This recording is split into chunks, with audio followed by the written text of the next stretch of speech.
countries, cooperative banks, producer cooperatives, and they are the basis of actually, extending credit to farming communities. But let me raise this in the specific context of Kenya. I know you represent, the Mandera, district. But imagine a situation where communities collateralize their land, and there is a default on loan, either to institutions and so on and so forth, and they lose this. And you project this for 25 years ahead. What are the likely implications of a situation where you actually end up in massive land dispossessions, okay, in which land ownership now gets concentrated in the hands of, What are the implications for communities where lineage ownership, rather than just individual ownership, and the fact that you cannot alienate land? Specifically, what does this say for Kenyan politics if you were to look at the history of land disposition in the Kikuyu areas, for instance? Now, what I'm saying here is this. The need for us to actually to be imaginative, and rather than just regurgitate, what people say from outside, and development strategies that speak to our own context and our own people. Thank you.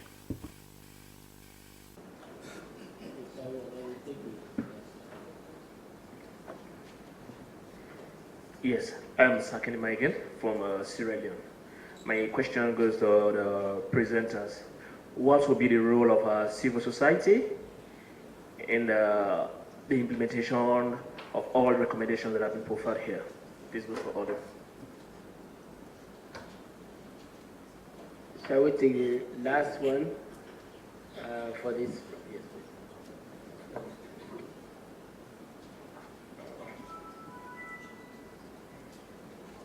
This one? Okay, thank you. Thank you, Chair and Moderator. My question goes to two of the panelists. The first one to Honorable Senator Bill Okero, my fellow Kenyan. In Kenya, we have the peculiarity, perhaps it's in other African countries, maybe it's more pronounced in Kenya, about what you can call the straddling classes. That is, the fact that in Kenya, often the owners of capital are also the governors and are also part of the labor aristocracy. How do you resolve contradictions related to division of benefits, which has also caused a lot of inequalities between these classes in that kind of context? Two, one of the presenters also talked in terms of who has the numbers, controls the narrative. In Kenya, we have a very, again, peculiar narrative called the tyranny of numbers, which I think many of the Kenyans present here will be alive to. It's a narrative which can also be called an ideology of exclusion.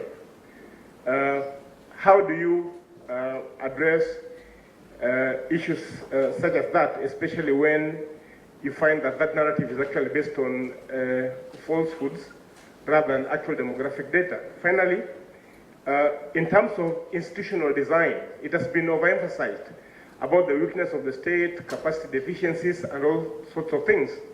But you find that in certain countries, Kenya one of them, the bureaucracy actually is not weak, it's actually strong.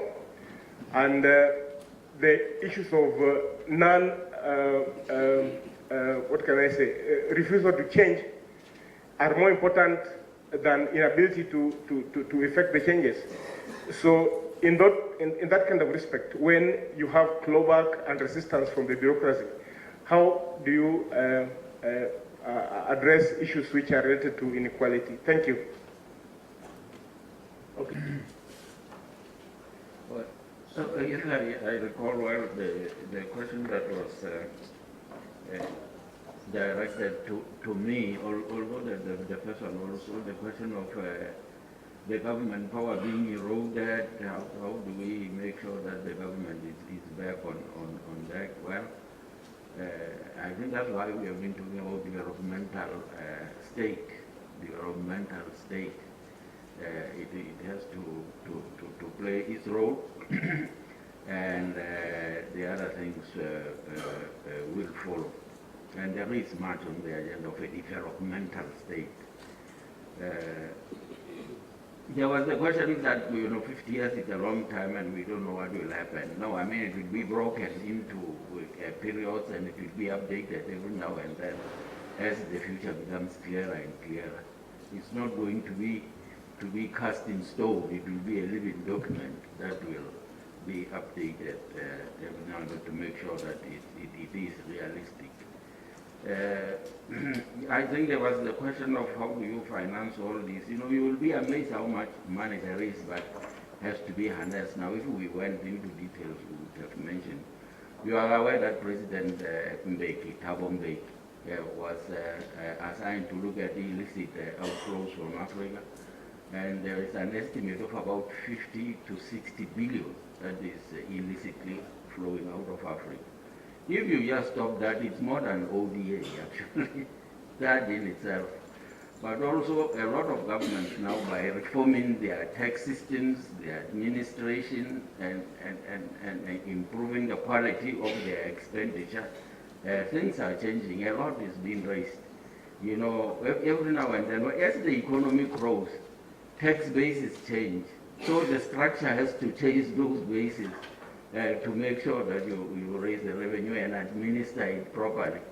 And of course it has to be progressive to take care of the issue of inequality. And a lot is being mobilized. So domestic resource, we can spend the whole day just talking about domestic resource. Practical things that can be done, and others are beginning to do them, and to their surprise they are mobilizing more resources. It can be done, it's not a dream.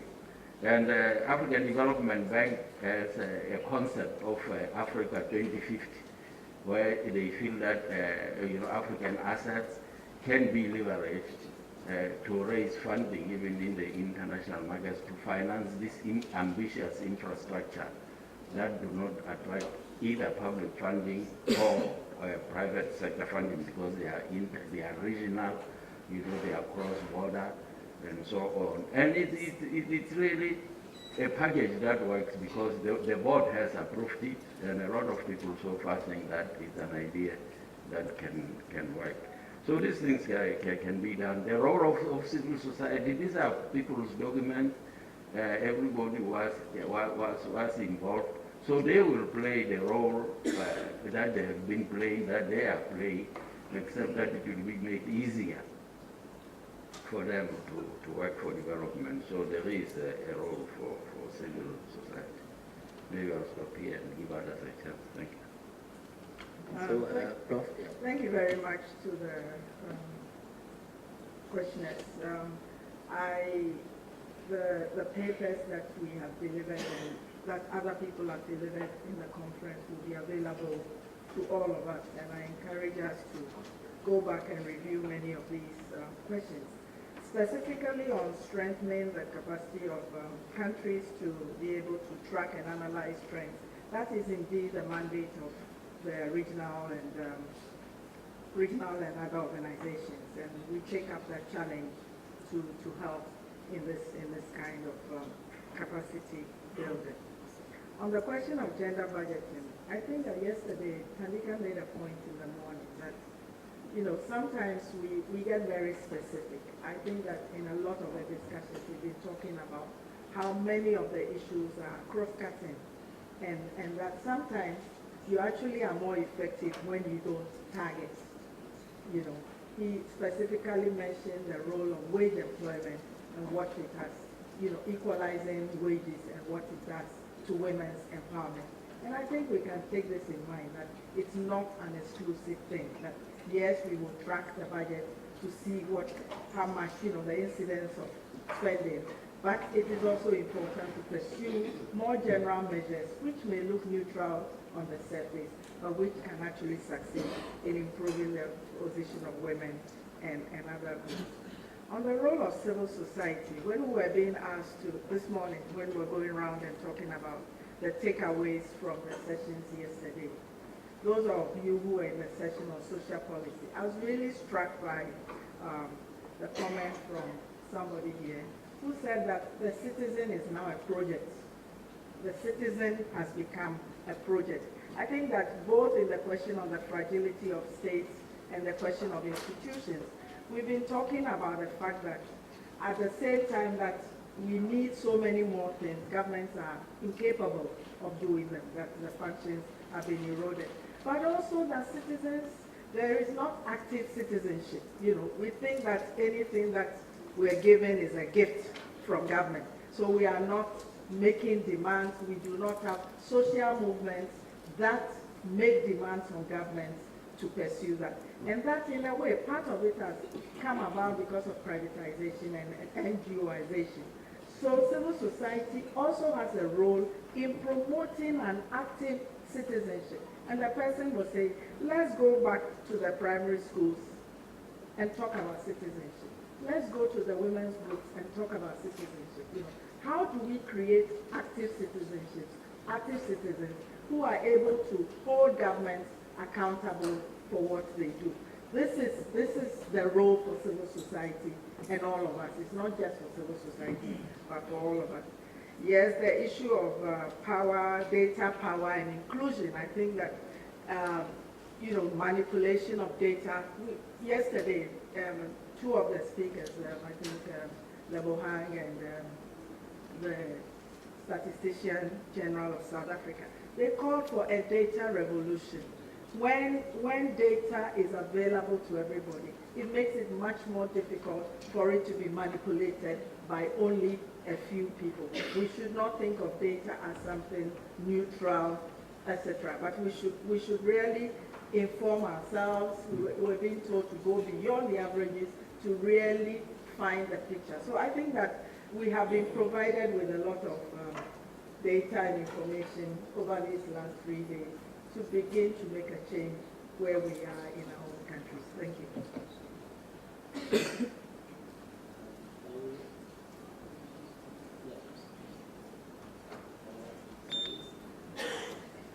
Thank you. Let me respond to a couple of comments. One on the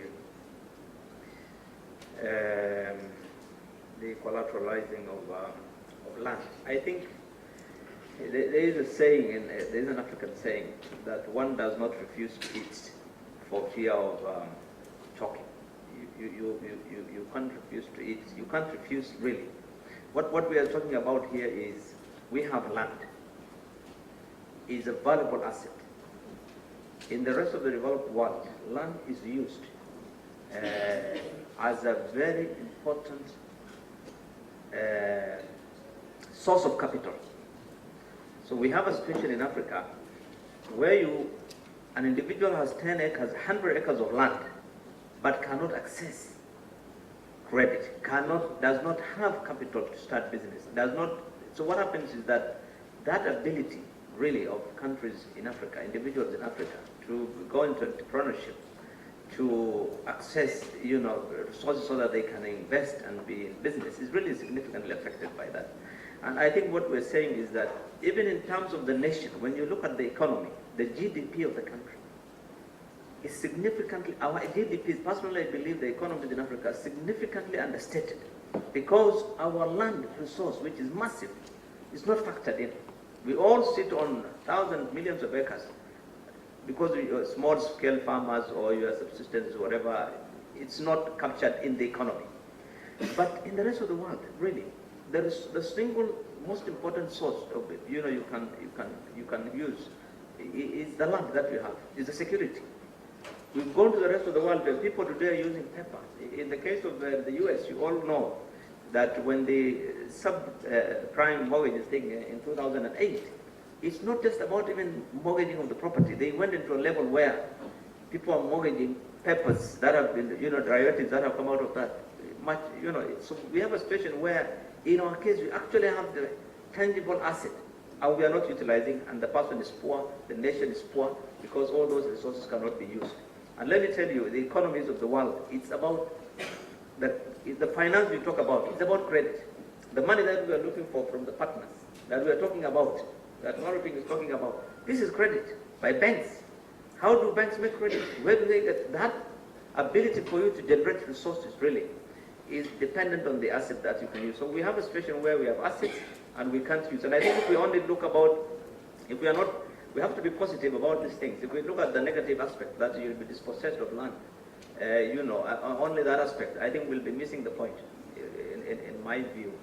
And the reason why the question also raised regarding the political, those who have capital, is because of the same reasons. That the challenge really is who can access capital. It's those of us who are elites, who are in town, the politicians, the managers, those are the people who are in town who can access. Because in their case, their land, their titles, everything, they can access credit. But the rest do not. And I think this is why, in my view, it's really important to address, because this is the only way you can access resource and address the imbalance between the levels of society. And so it's significant that collateralization is important. In my view, you don't look at it from the loss of the assets only, but the fact that our economies are grossly understated because we don't have those values, factored in the economy. So it's more important than natural resources, more important than the oil and the other natural resources that the land value that we have. And by the way, the land value also is enhanced when it can be used for collateral purposes. If it's not going to be used for collateral, it loses value. Thank you. Thank you very much, Mr. Minister. I just want to make a few comments in response to the questions. It's telling me to shut up.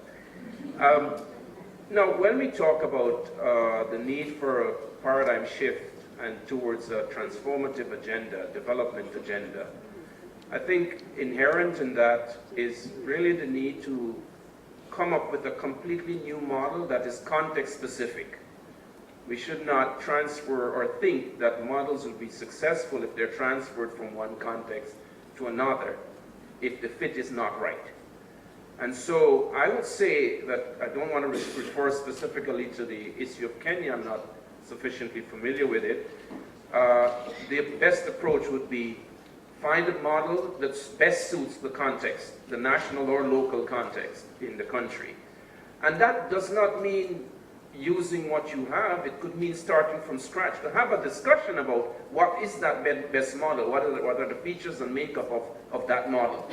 But for that to happen, you have to engage with citizens. And I think the response to the question about civil society, that is really your main channel for engaging with the community and with citizens. Civil society organizations are an important channel or medium for that engagement. Now, the other comment I want to make is that women are also, the whole issue of gender is very, very important. Yes, it is a cross-cutting issue, but it is also a very specific issue for targeting. And I think the earlier response by Professor Tandiwe is also important, is a very relevant one. In the context of the post-2015 discussions that are taking place in New York, what is in fact happening is the recognition of the need to have some sort of specific goal on gender, but to also make it cross-cutting to all of the other goals. And so, it's going to be done, and it will prioritize the role of women in development. And my last comment has to be on the role of the state or the civil service. I think Kenya is very good in terms of having a strong bureaucracy, but I want to suggest that the role of an effective or efficient civil service are really a few things. One is to facilitate that dialogue and the engagement of citizens. That is the role of the civil service, partly.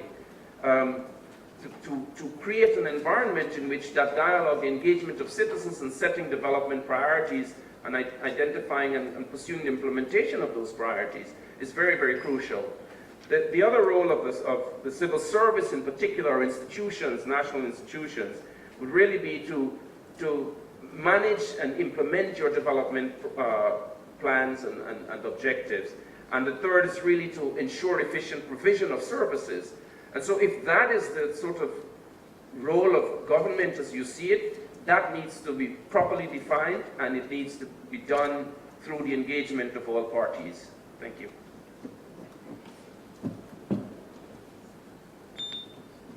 Yeah, thank you very much. I think there was a specific reference to finances and to Barbara represents ministers of finance here. So I think I'd just like to be very brief and remind all of us that the role of government is very important in the nexus between private and public capital, whether it's through, PPP as we know it now, or exclusively by government is very important. But when it comes to public finances, I think the flip side of government expenditure is government taxation. And oftentimes that also takes from the private sector in particular, it takes from employees. And the liberal tax regime is often something that is also good for the country to the extent that the private sector can also be efficient. I think part of what has also been, and I've not been here throughout the period, but I think we should also spare a thought for SMEs and the emergence of microfinance institutions and others in the country, because even in advanced countries, the engine for growth, the engine for employment, and the engine for many things is actually small and medium enterprises. And therefore, when we talk about big infrastructure development and others, yes, governments have a role to play in this. But when it comes to development, sometimes at a local level, when it comes to even alleviation of poverty, instead of looking to aid, small finances as we know them can go a long way actually in alleviating poverty, entrepreneurship. So I think that is also, one element in which governments will have a role to play, but governments must be efficient. And let me link this quickly to institutions. I think institutions are very important. Markets, as has been, is being debated. And I think there was a time when Hernando de Soto's point about collateralization of property in developing countries was a big hit. And I think that is the point about the point that the senator is making, that we tend to often bury capital in assets and don't bring it up to the market. At this point, you have the tension between, capital markets and what they represent, including the discussions on structural adjustment and what it has done. But it is only when African governments are efficient, also in many respects, including recovery of loans, which we often also take for our state-owned enterprises, which fail to recover, and therefore we depend on the taxpayer for even the maintenance of the facility for which we took the loan. Unless we move and deepen the efficiency of our institutions, I think that we would be going back into the trap of economic recovery, structural adjustments, and all that, which is not to downplay areas or issues such as the volatility of commodity markets. And I think mention was made of value addition, which many countries are doing. We also need to look critically at what some resource-rich countries are doing today, the establishment of sovereign wealth funds that will be used to leverage the markets, and which can be linked to the, I'm aware, the African Development Bank Initiative, that was mentioned. So there is a role for public sector, there is a role for private sector, but both of which, unless we want to depend almost exclusively on taxation for development, there's a need to leverage markets. And even when you allocate resources for local governments, as has been mentioned in Kenya, or in Ghana as we do with the District Assembly's Common Fund, the question is, can those resources also be leveraged through municipal bonds and others, again back to securitization and collateralization to leverage the markets. So I think a healthy discussion of the markets and what they represent is also very important in whatever form or shape, because this experience of both, as we now know, a lot of countries. And I think that this is a question which Africa, has to debate in the context of public finances and in the context of mobilization of resources by the private sector for the development of the continent. Thank you, Honorable Minister. I'll seek your indulgence for just half a minute so that the lawyer in me can talk about land. When I lend you $10 against 100 acres of land, when you cannot pay, I'm supposed to sell the land, take off my $10, interest, administrative charges, and give the balance to you. But very often, by the time you get to that position, you've been driven against the wall. But you don't have to have one title for that 100 acres of land. You can demarcate it into 5 acres, 10 acres, 20 acres, and you know that each time you borrow, you use the 5 acres, and you have the rest of the acres, even if you have 10, 20 titles, and I'm charging for that. Honorable Minister, allow me to say thank you very much to the panelists. Thank you very much for what you have shared with us, and thank you to all distinguished guests for having been such good participants. Honorable Minister.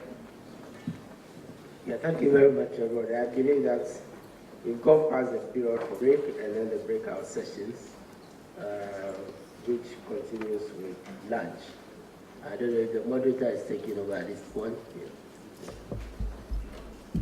I am a fake moderator. The proper moderator is probably on his way to Addis Ababa. Thank you very much, panelists, Honorable Minister, Chair. There were lots of discussions about financing, which I am sure that our good rapporteurs would make available for sharing among all of us, but which also might benefit the Minister. But we really appreciate your spending all of the time as well. We should channel that. Also to remind you that in terms of documentation, please visit the dedicated website. It has most of the information, www.africainequalities.org. So a lot of the presentations will be offloaded there as well. So there is a place for, it's a depository of the information you might want to take a look at. Going forward, it might also be the place to find a lot of these, the panel synthesis and so on. So we have a short break, but probably I would suggest that on your way out for tea and coffee, grab your tea and coffee if it is there, or cocoa, and go straight to the breakout panels. The breakout panels are 3: economic inclusion and equity in Committee Hall 1, social inclusion, social protection and equity in Committee Hall 2, and political inclusion and equity in Meeting Room 1. The focus of the discussion, which our moderator asked, I would ask that he continues with the recap and the dialogue that goes into that, and then I'll come in at the end of that before we move into the next session. Thank you, Minister. Yesterday we had a very robust conversation, very robust in many ways, because it was a build-up from day one, which sought to define 2 things: what the agenda for structural transformation currently is and has historically been, and where the conversation on inequality is. And also, day one sought to point out convergence and divergence of the 2 agendas: the agenda for structural transformation and the agenda on fighting inequalities. Yesterday, I think we began the conversation with a framing by Professor Tandika Mkandawire that looked at our thinking around structural transformation and inequality. We ended the day by looking at the questions of political, economic, and spatial inequalities. As we did yesterday, instead of getting one person to be the exemplar of public reason in doing the recap, I would like to elicit only 5 or so comments, incisive views about what emerged, because you did go into parallel sessions, and there were several parallel sessions yesterday. Just the takeaways, the key things that, that came out of the conversation yesterday. The most important thing as we go into day 3 is the following. Having heard what we were privileged to hear over the last 2 days, if we were to zero in on a practical set of actions, what will those actions be? What will those interventions be? And those interventions are at the global level, and our colleagues from the United Nations system will help walk us through the opportunities at that level. At the regional level, we have His Excellency Commissioner for Economic Affairs, Dr. Anthony Maruping, who will also help us do the linkage between the regional and the global and the national, country, local level issues that we grapple with, so that we have a seamless linkage in the interventions we are going to propose out of this conference and some of the critical issues we need to grapple with. I just will take 5 interventions or so, just on what the takeaways from yesterday were for you. Do by show of hands.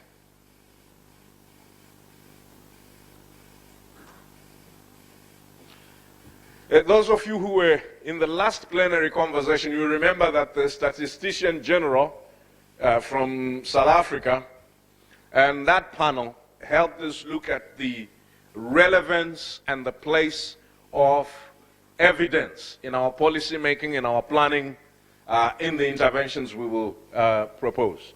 I have one hand there, 2, 3 at the back. Okay.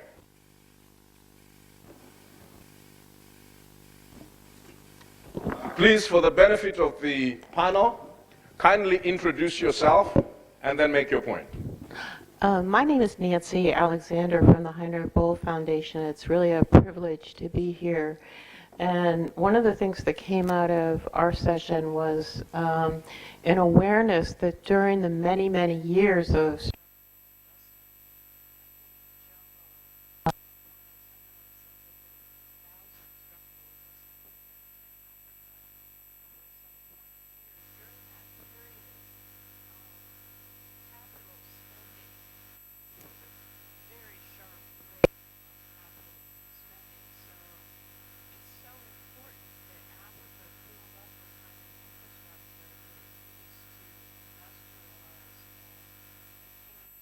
while it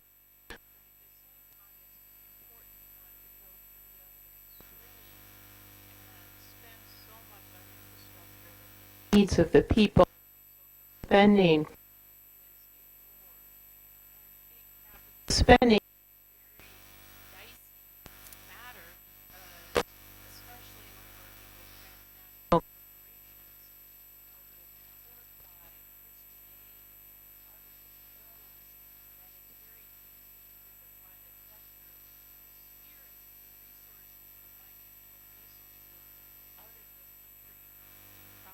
repatriation or have excessive user fees, and that's partly what we pay taxes for. So it's good to achieve that kind of balance and have infrastructure be for the people and getting goods to markets and reaching those in rural areas, reaching women and so on, to help them find jobs, reach jobs, and so on, rather than engage in really high price tag projects that may be extremely risky. Thank you. Thank you very much. We had one hand up at the back. Good morning. This is Brandon. The most resonant thing that came out for me yesterday was at the political inequality session. We had a activist turned government politician from Nigeria in our group who basically said that as a member of government, her hands are tied and she is part of a system. She illustrated this by saying that she is simply a brick, one brick in a big brick wall, and that the only way to have structural transformation would be, and these are my words, to attack that wall with a sledgehammer. And the only sledgehammer that really would be able to attack that wall are the people, the citizens. And to quote her, although I might be misquoting her a little, she said, as a government politician, there's nothing more she really wanted than to have the people clamoring for change so that she could then instrumentalize it. That was what resonated with me. Thank you. There was a hand here. Thank you. My name is Nimoy Thompson. I'm the senior. A number of issues that I picked up from the various forums. One is that we should perhaps pay more attention to the international dimensions of inequality as well. There was the feeling that perhaps we're focusing more on just ourselves and leaving out the international institutions, relations, and how they ultimately translate into inequalities in our respective countries. And the international dimension obviously has two dimensions itself. One is the private sector, especially foreign direct investment, which has now become a bit of a fetish. But it also has its own downside.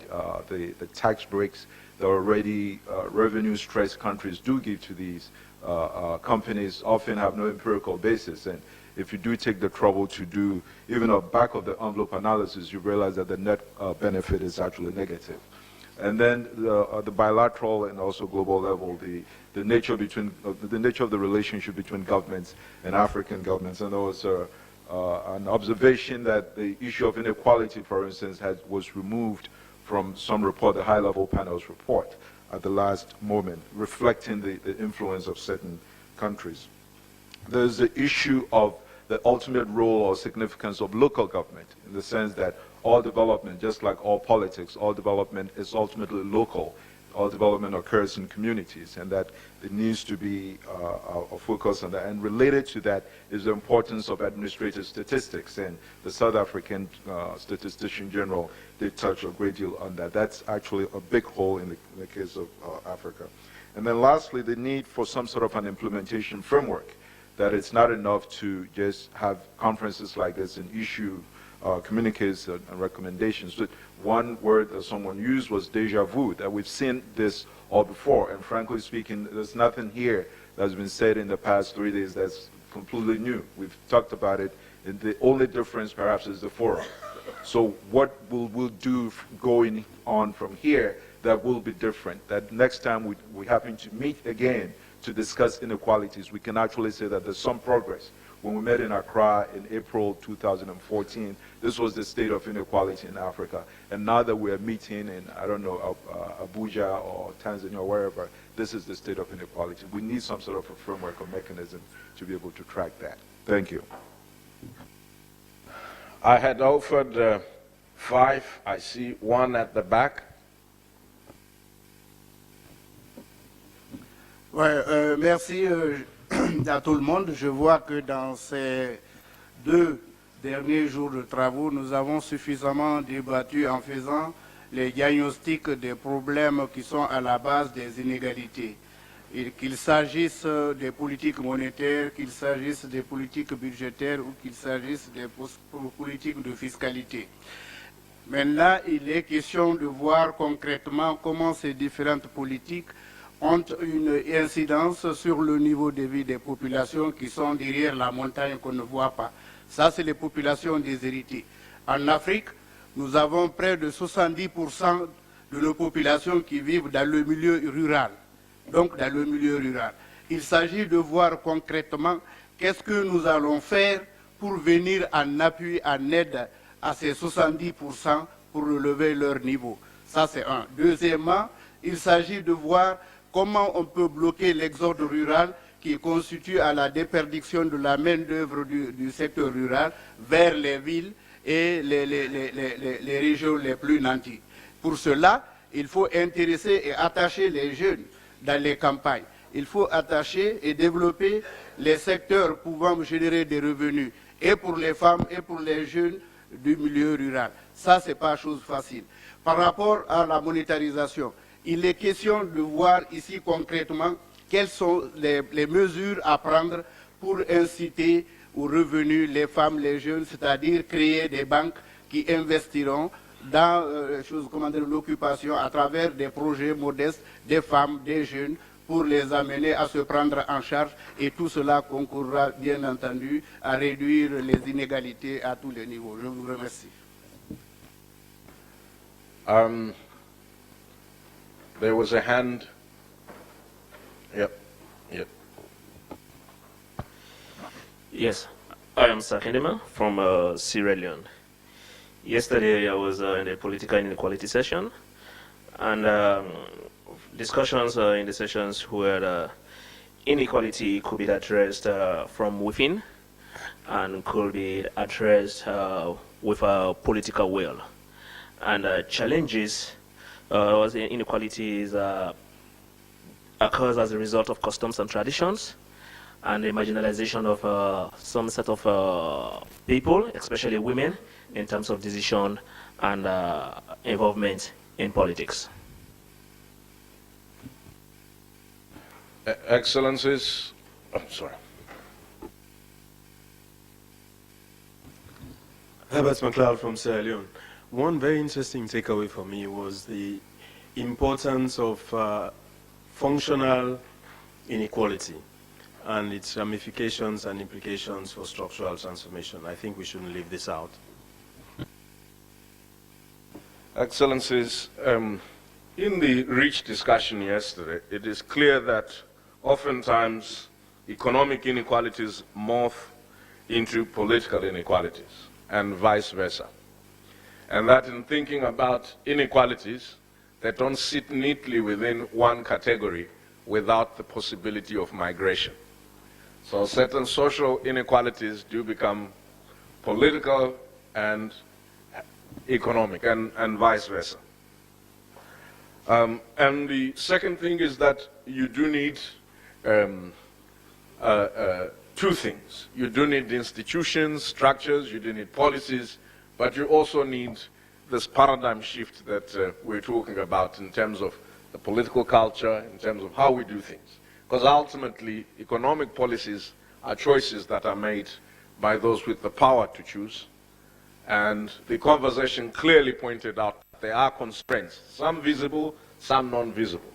And those constraints may be global, or the constraints may be within the structure and the culture of the local polity. These were rich conversations.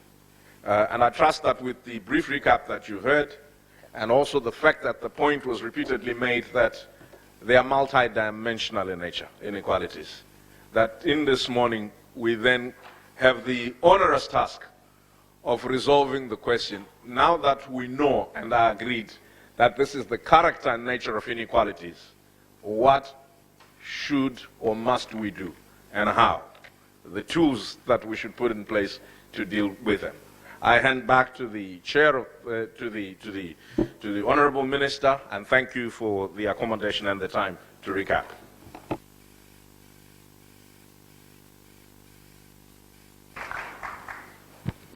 Thank you very much. We would all agree that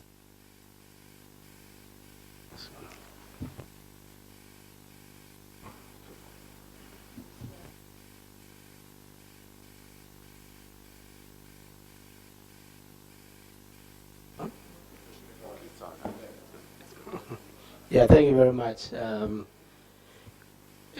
think we are here for very rich dialogue. As I can see, the debate over, spanning back to the structural adjustment days, definitely questions of global inequality, even in the advanced countries, as we can see, have been worsened in recent times by the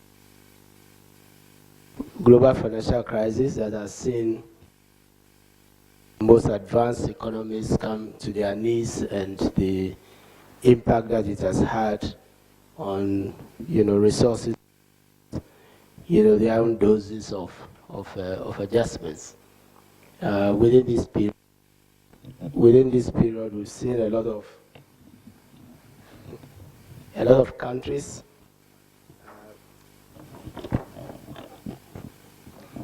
we've seen some countries, including African countries, classified as emerging, or in more recent times, the means, which seems to suggest some progress, and whether that also reduces global inequality, and by definition, what goes on the continent is also a question of debate. As a recent book that has just been published seems to, and it's making a lot of debates around globally, seems to suggest. I think one of the contributions was with respect to the way forward and what do we do. And I think, therefore, it is opportune at this, time, to move on to the next session, which is identifying policy actions to move forward the Global Africa Equitable Development Agenda. I would think that was some of the elements, or would address some of the elements of Dr. Nimue Thompson's, questions in particular about, what do we do concretely, in moving the agenda, forward. So I would cede the chair at this stage to Madam Rita Matovu, who, in a short bio, we know as a lawyer by profession, I believe from Uganda, and chairperson of the Equal Opportunities Commission, in Uganda. So, Madam, over to you at this stage, to take over the next session. Thank you very much. Thank you, Honorable Minister. Good morning, distinguished panelists, and good morning, distinguished participants. We are seeing the back end of the MDGs, which were put in place for the benefit of all globally, so that the percentage we had for the USA, for Europe, and other places were the same as for the developing Africa. This presupposed that circumstances and conditions were at par. But as we approach the end of the MDGs and face post-2015 era, we have to identify policy actions to move forward the global and Africa equitable development agenda, politically, socially, and economically. This panel of distinguished experts is here to enlighten us on the possibilities, modalities, and hopefully not impossibilities. We have about an hour and a quarter, and I think we're going to request the panelists to each have 15 minutes so that we can have 15 minutes left over for discussion. Honorable Minister, we are starting with Senator Bill Keru, representing Mandera County in Kenya.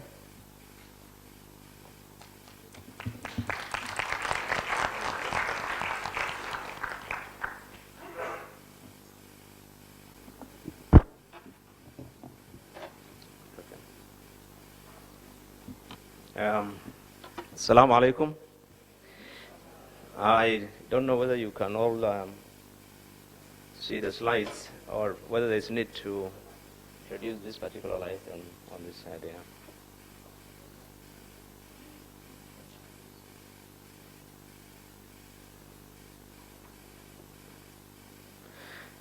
Very well. I will be very brief. I have only 15 minutes, and I want to take probably 5 minutes just to recap some of the key issues around inequalities that we've been discussing the last couple of days, to form a sort of a, if you will, a backdrop for the policy actions that I will propose. We may quite agree or not, but I think in summary, some of the issues that we have raised has been the factors that are largely responsible for the inequalities in Africa, can be summarized very briefly. And I mentioned that the most important, in my view, and really which seems to come out, although not quite openly, is the failure of the political leadership in Africa. I think at the end of the day, the most important thing that has affected development in Africa has been the quality of governance. And we don't need to elaborate that. And that feeds into the policy and is responsible for the challenges that we have had, in spite of the fact that this continent still remains, resource-wise, the richest continent. We have the highest levels of poverty and inequality in the country. So the socio-economic policy decisions that we have had have invariably been influenced by the political decisions, globalization included. I think the other thing is the inequitable development has been by choice. It has come out clearly. It's by choice because it's policy. It's policy. And once a country has the chance to make a decision and to make an appropriate decision, and that decision is responsible, then for those inappropriate policies and actions, we have to say it is by choice. The liberalization and deregulation partly also created an equal playing field and an equal access, and I think that has also come out. The liberalization has been followed, was followed up in this country, in Africa largely, by what I call predatory private sector. Private sector that was largely driven by profit motive, and that focused immediately after liberalization on privatization. And other things that I've mentioned there, opposition to minimum wages, demand for tax incentives. All of our continents, you'll find countries have set up export processing zones and all kinds of incentives to try and attract investors. Poor terms, and I've given here an example of the flower farms in Kenya, one of the richest in terms of exports, but in terms of performance, when you look at the way the employees are the poorest employees you can imagine because of the working environment and so forth. Again, the growth of the economy in these countries, in our countries, have largely been what I call elitist economy, with very little trickle-down effect. And so consequently, we have poor quality growth. Growth that does not create jobs, growth that does not reduce poverty, and we've seen all that, I think, in the discussion. And I think in recent, studies done by IMF, you've seen the question, you've seen the example of Mozambique.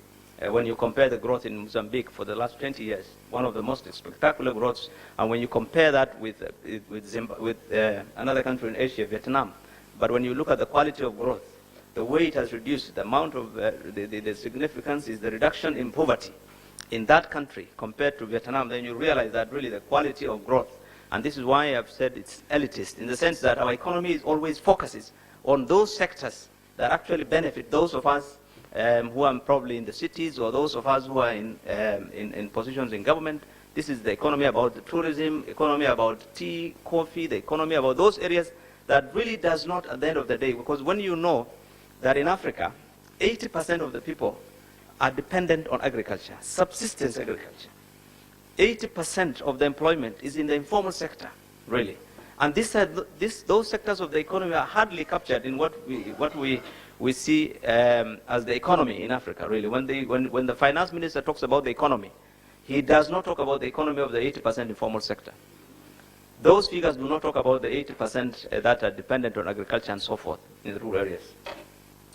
Again, we have also been told that the structural changes in the economy, the move, for example, we heard from Juma here in Tanzania, an example.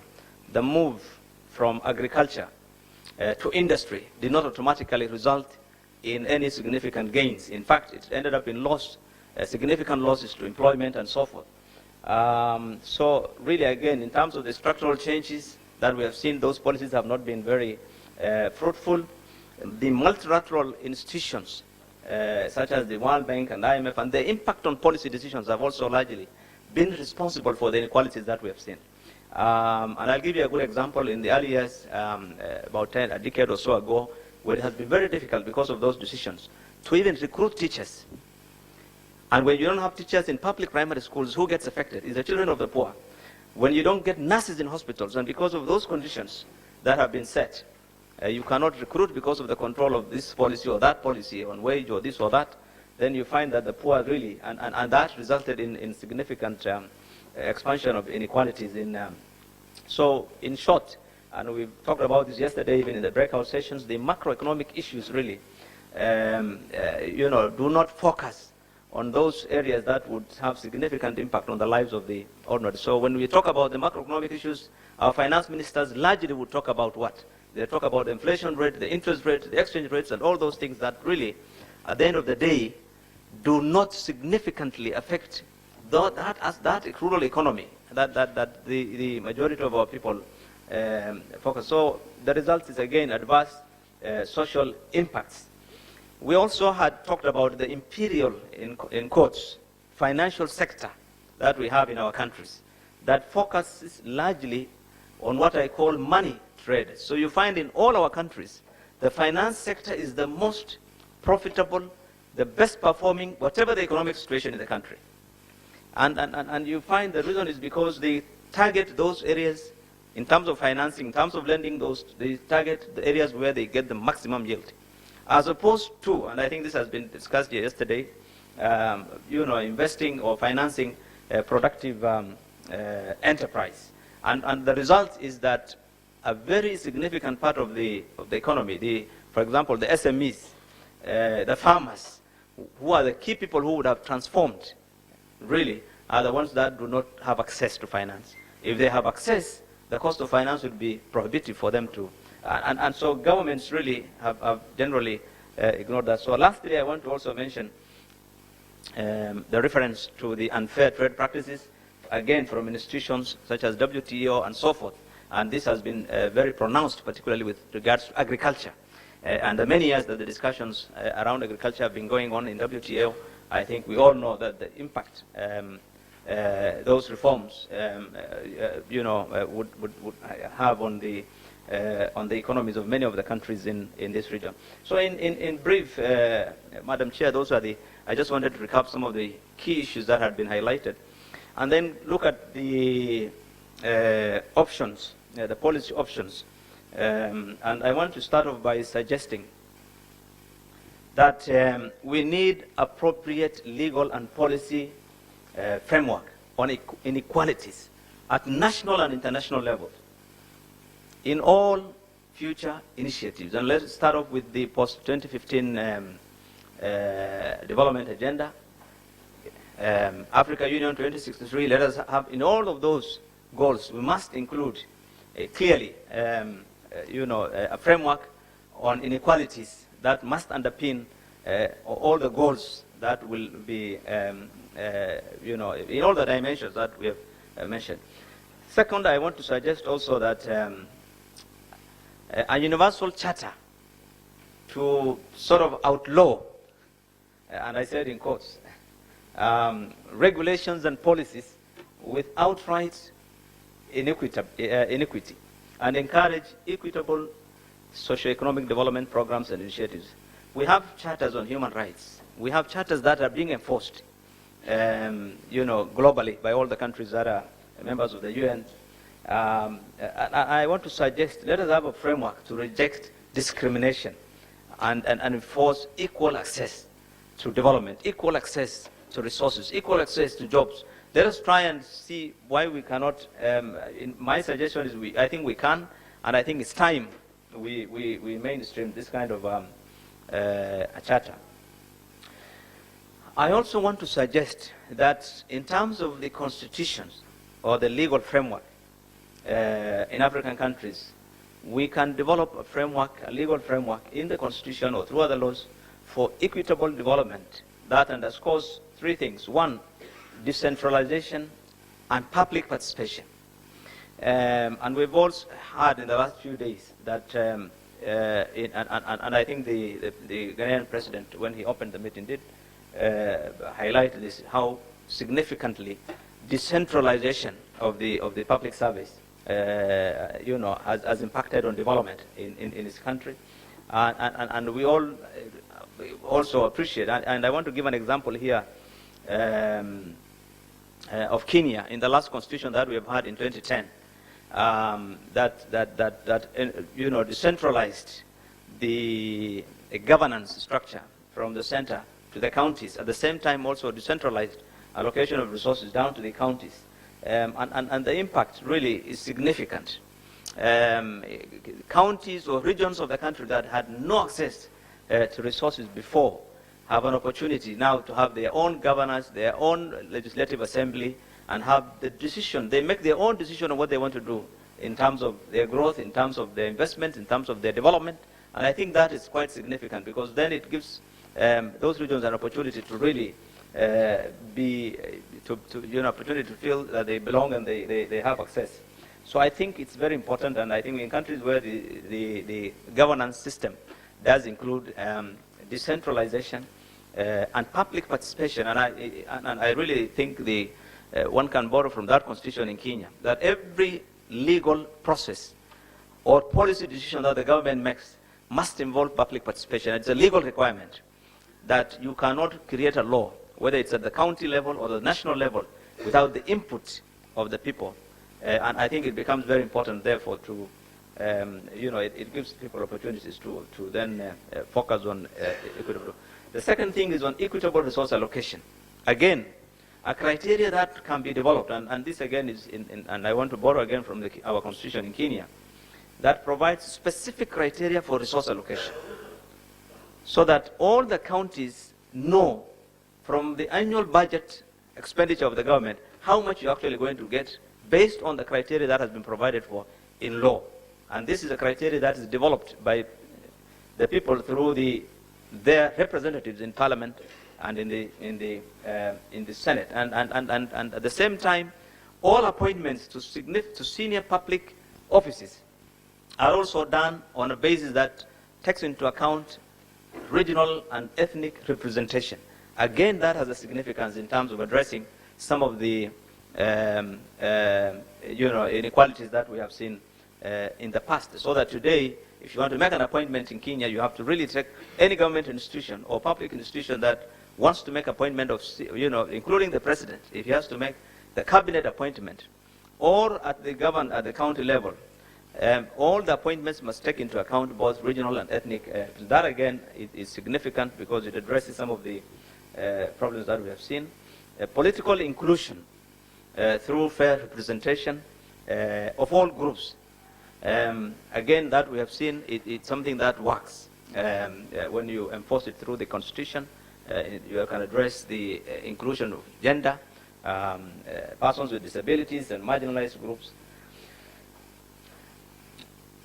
Then there is need for us to review. Another option, policy option that I want to look at is to review the economic growth paradigms that we have in the country in terms of being able to assess and measure growth for a number of factors. For example, in terms of the redistributive effect of, income, in terms of its inclusiveness, job creation, poverty reduction. And I think this requires that we review the fiscal policies, the development blueprints. Many of the countries talk of development, like Kenya, you talk of Vision 2030, maybe Ghana, you talk of Vision 2020? And then we talk of flashing projects. Are those projects really, when they're implemented, huge projects that governments come up with based on those blueprints? You need to interrogate them. You need to, with regards to whether they lead to job creation, whether they will, reduce poverty, whether they, inclusiveness. You need to look at all this so that we question also the traditional sectors for funding, government expenditure. When you look at the traditional sectors of the economy, and vis-a-vis those that really would impact on the lives of the poor, and and would at the same time also focus on areas that largely contribute to inequality, the SMEs, for example, and fighters. I'm left with Dan. Okay, let me summarize. The last point I want to mention, which is important, is collateralization of assets such as land, livestock, and so forth in Africa.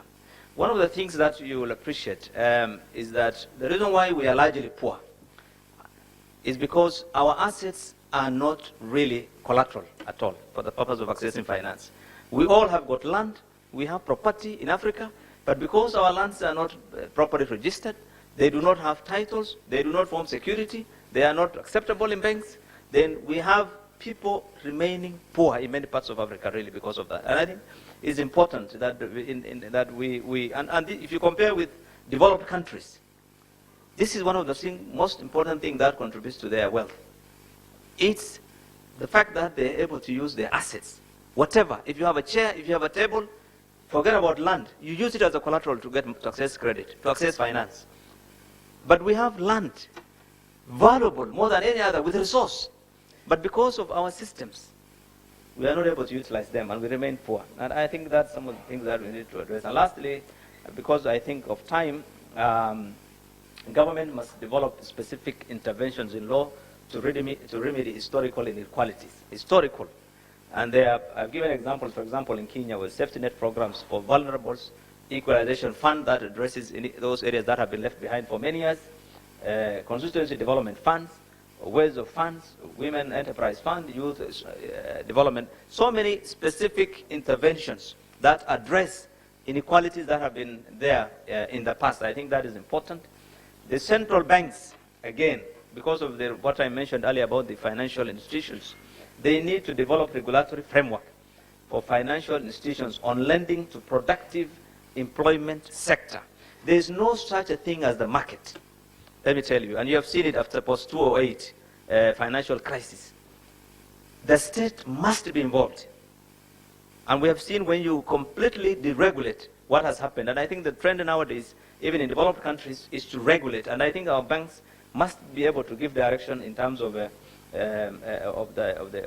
financial institutions. Taxation measures, I think, need to be equitable. I don't need to overemphasize. And last but not least, political leadership must be accountable. And I think that, more than anything else, determines whether we will end the challenges we have in terms of corruption, in terms of conflicts, ethnicity, and so forth, which contribute largely to the problems we have had in our continent. Sorry, I've run out of time, but we'll respond to one question. Thank you very much.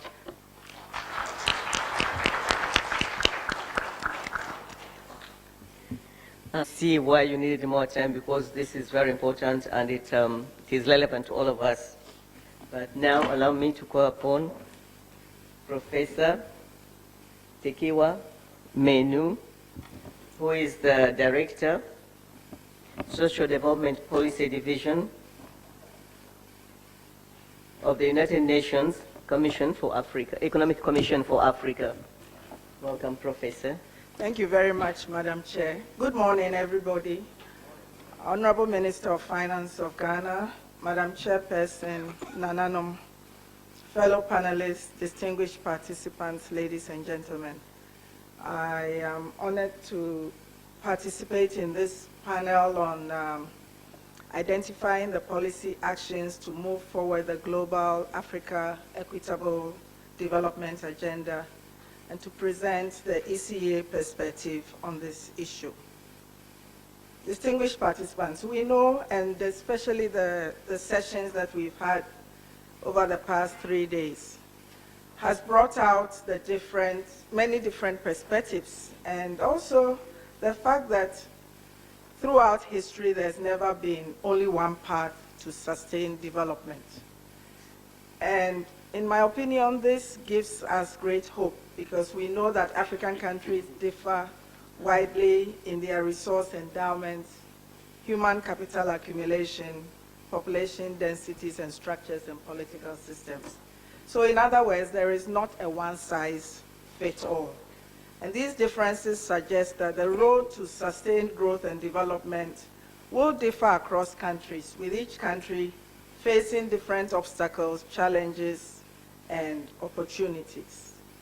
Yesterday in our session in the afternoon on social policies and equitable social policies and social services, one of our participants asked the question that we're talking about transformation, but what exactly are we transforming towards? Where do we want to be? What kind of society do we want, and who is part of this discussion? Therefore, we need to resolve these issues in order to really determine where exactly we want to be. And that is why we cannot think of a one-size-fits-all solution. Again, over the past few days, when we have been talking about inequality in Africa, the consensus has been that in many African countries, the ladder of opportunities is becoming much harder to climb. The presentation in one of the sessions on the multiple dimensions of poverty index show that there are large disparities in access to health and education services, land and other productive assets between the poorest and the richest within and across countries. And we also know that wealth inequalities are transmitted across generations and are present across locations, trapping large segments of society in poverty and exclusion.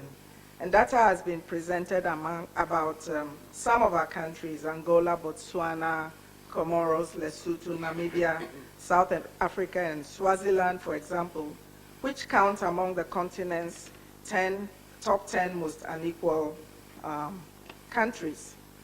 We also know that there has been slow progress in addressing poverty and inequality, and that the very nature of economic growth on the continent is creating a vicious circle whereby inequality and slowdown in economic growth are mutually reinforcing. Now, the Rio 2012 summit reaffirmed the need for a world that is just, equitable, and inclusive, and the need for all of us to work together to promote sustained and inclusive economic growth, social development, and environmental protection to benefit all. And in this regard, we know that we should realize the internationally agreed development goals, including the MDGs, by promoting decent and productive employment and social protection in both formal and informal economies. I know that Commissioner Maropeng will say more about the African Union 2063 vision, but I just want to stress that at the continental level, the African Union 2063 vision provides an ambitious and timely context, as well as the basis for tackling the equality development agenda in Africa. And the Common Africa position on the post-2015 development agenda places a high premium on equitable development, which is to be anchored, among other things, on the promotion of gender equality and women's empowerment.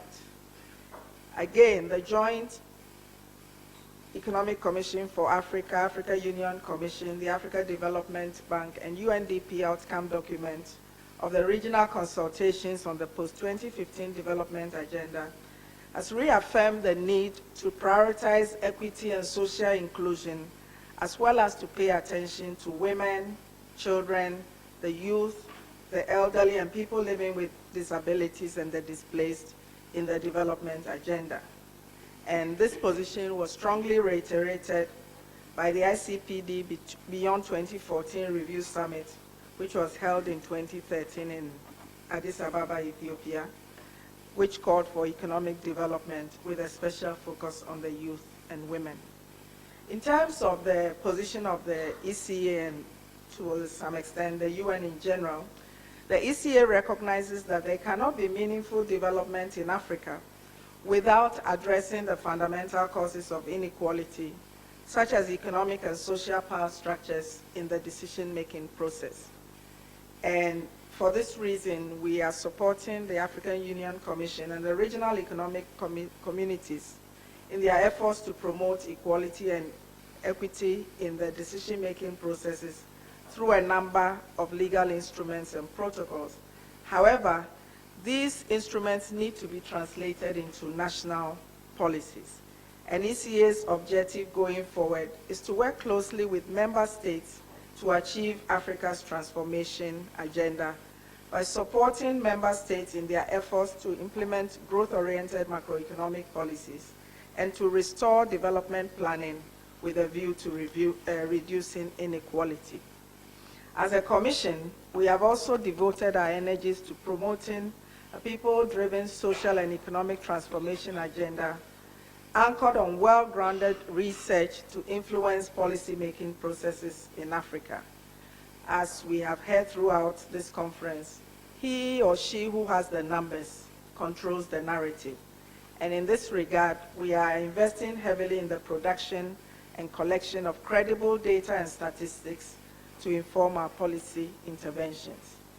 The ECA also believes that for economic transformation to be meaningful in Africa, member states should accelerate the path of growth, diversify the sources of growth, invest in physically sustainable social protection programs, reduce inequality, and promote decent jobs and rural development. And we reiterate the position of the report of the high-level panel of eminent persons on the post-2015 development agenda, that the new development agenda should be driven by 5 big transformative shifts. That is, 1, leave no one behind; 2, put sustainable development at the core; 3, transform economies for jobs and inclusive growth; 4, build peace and effective, open and accountable institutions for all; and forge a new global partnership based on solidarity, cooperation, and mutual accountability. Distinguished participants, ladies and gentlemen, throughout this conference, we have also heard about the importance of appropriate policies and the need for continuities in policy.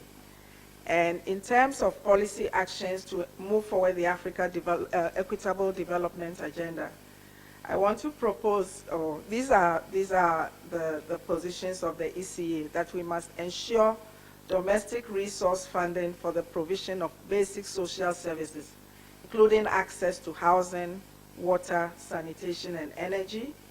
2, increasing investment in education and skills development, and ensuring that macroeconomic policies support employment creation. 3, extending the coverage of social protection and decent work standards to informal workers.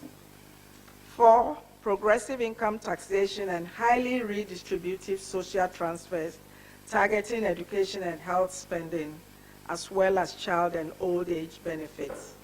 And lastly, moving beyond goals and targets to incorporating recommendations on the policy instruments that are required to ensure more equitable opportunities and outcomes.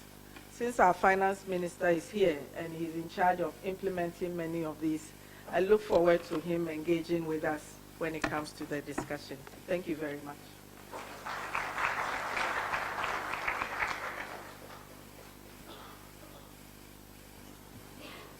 Thank you very much, Professor, for that insightful presentation to us. I will allow me to call upon Mr. Neil Pierre. I hope I can pronounce that properly. He's the Chief Policy Coordination Branch, Department for Economic and Social Affairs, the United Nations. Welcome, sir. You did a very good job with the name, by the way.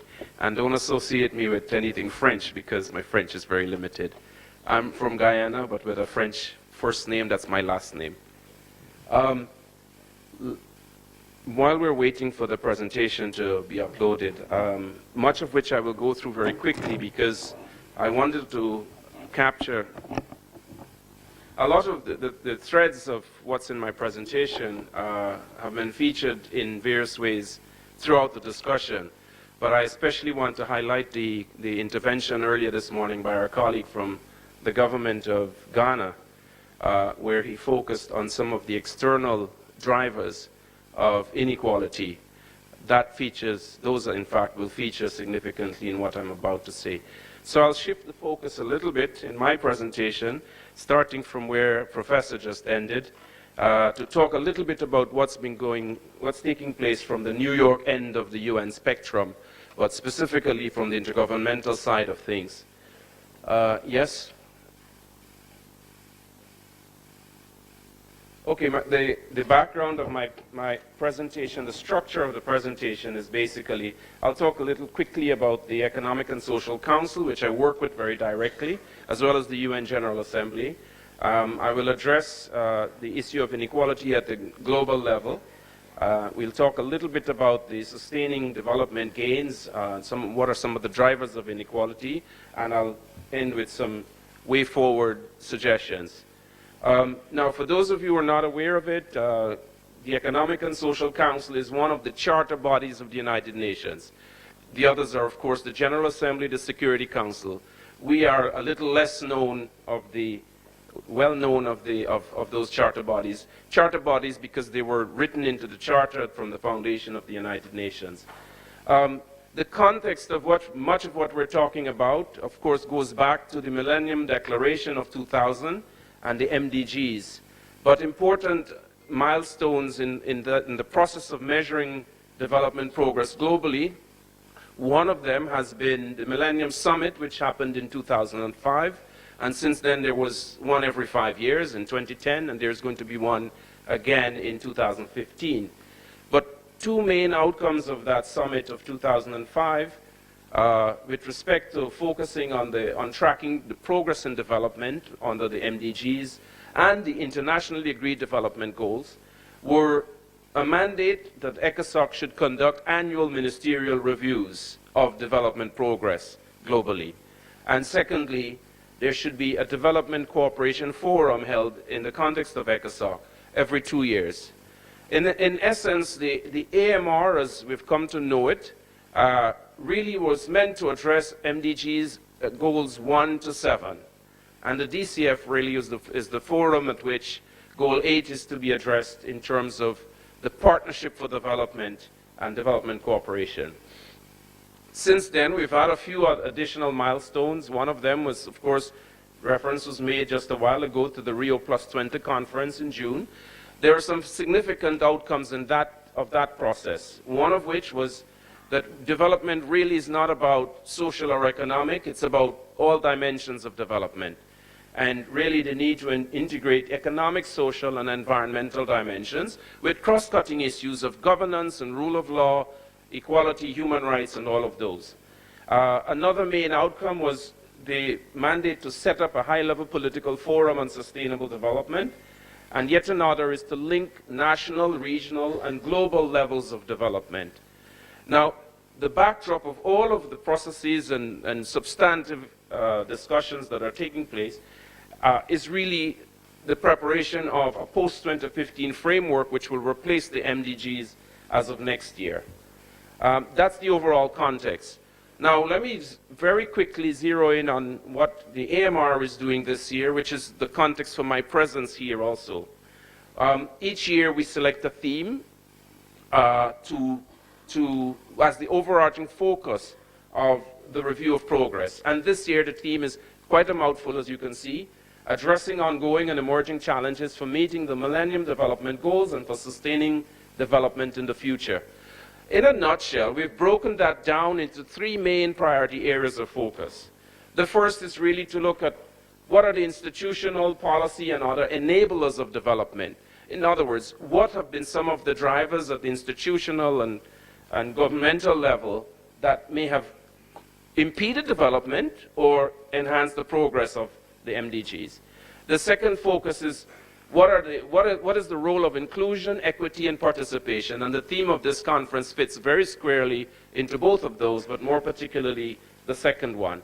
And the third focus is we're saying, how well are we able to measure development progress using the purpose of the AMR as I outlined it earlier on. Now, let me segue quickly into the issues of global inequality. Now, in the preparations for the AMR theme, given those 3 areas of priority focus as I just outlined, we have done a lot of research, and we're about to release, the Secretary General is about to release a report that will be the backdrop of the discussions for the AMR this year. The report will state some of the obvious things, growing inequality within countries, and we've heard much of that in respect of the African continent, but it's a global phenomenon.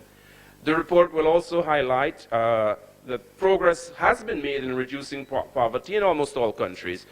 There are specific cases where there have been setbacks rather than progress. And the report will highlight, we're in the process of highlighting, that inequality between countries is severe, it's substantive, and it's because of both structural or historical and policy issues. Now, some of those policy issues, and we come back to the intervention earlier this morning, multilateral rules themselves are the basis for much of the global inequality that exist.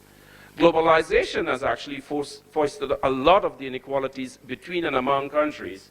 The question of what is the role of markets versus the role of government, it's a very significant part of the discussion, and it's a causal factor of much of the inequality. The role of government, linked to the structural adjustment, the history of structural adjustment programs, in many countries, but particularly in Africa, has been diminished, if not demolished in many cases.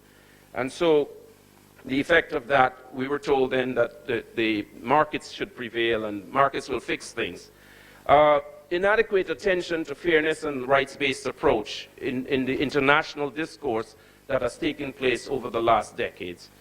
Now, how do we then sustain development gains where those have happened under the MDGs and the internationally agreed development framework? We're advocating that there's a need to build strong institutions. We have to get back to the basics. Strong institutions are where the implementation of development programs and the achievement of development objectives will begin. We're also saying that we need to institutionalize successful practices. We need to identify what those successes are and know what caused them, what are their main features, and then institutionalize them so that they're not just a flash-in-the-pan experience, but something that's sustained despite who's in government or what are the larger issues a society has to tackle with. We are also saying that the need to tackle domestic drivers of inequality. There's need for a greater sharing of the cake. I need not elaborate on that. There's also need to tackle the constraints of growth and sustainable development